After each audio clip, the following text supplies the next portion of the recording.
আসসালামু আলাইকুম আরহামাতুল্লাহি অবরাকাত। ইসলাম হলো একটি শান্তির ধর্ম। ইসলাম কখনো কারো উপর জুলুম করে না।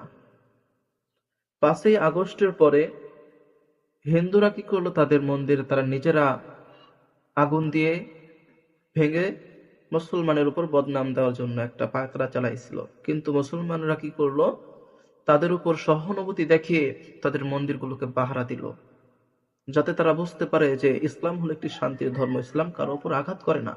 এই জন্য কিন্তু তারা ওই তাদের মন্দির পাহারাটা দেওয়াকে মনে করলো আমাদের দুর্বলতা, যে আমরা হয়তো তাদেরকে ভয় পাই, এই জন্য তাদের মন্দিরগুলোকে পাহারা দিচ্ছি। কিন্তু না, মুসলমানরা বোঝাইতে চাইছে যে আমরা কারোর উপর আঘাত করি না। কিন্তু এখন তারা নিজেরা মুসলমানের উপর আঘাত করতেছে। কিন্তু তারা কি জানে না, মুসলমান